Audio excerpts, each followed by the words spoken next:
In about an hour, loved ones will gather in remembrance of Jim Grimes. The well-loved businessman, husband, and grandfather was killed on his Linville property 2 years ago tonight. But his killer is still out there. News 2's Stephanie Langston has covered this story out of Giles County from day one and went back today to where this crime happened. It's hard to believe it's been 2 years on one hand. On the other hand, I remember running this very path like it was yesterday. It's this path that led Dawn Grimes to finding her husband Jim shot the night of April 19th, 2021. The path he took minutes before to feed his animals. The end of a path that's now marked with a headstone where Dawn witnessed her love take his last breath, a path she will likely always struggle to take. Yes, it's very hard for me to be right here. It's difficult.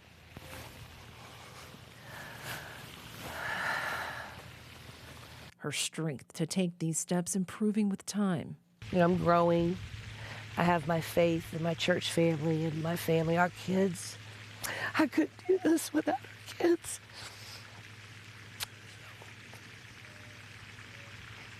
But yeah, I'm doing better. With tangible memories almost frozen in time inside the couple's bedroom. His pants still hanging on the back of his closet door. His socks are still on the back of the bathtub. He's still here. He's still with me, and just being able to see and sense and smell, and it keeps him closer to me. As the clock ticks, Dawn says they are also closer to closing in on the killer. The Giles County Sheriff's Department saying they have a person of interest in the homicide, a person Dawn now knows. You've looked at them in the eyes. I have, many times. So what are we waiting on?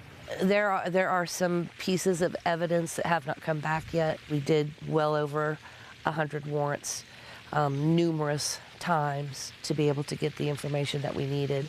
While some evidence is just being sent off, advancements in technology fields such as genealogy and DNA analysis are playing a vital role in piecing together the turn of events that unfolded that night to assure they have a solid case before moving forward. We all want to make sure that when we get to that point, and it will come, that we're ready and that this person doesn't get off and that they pay for what they've done.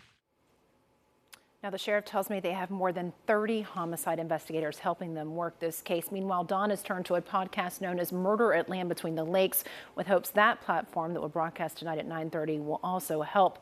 But before that, friends and family will also gather for a church service and candlelight vigil on the Grimes property in remembrance of Jim tonight.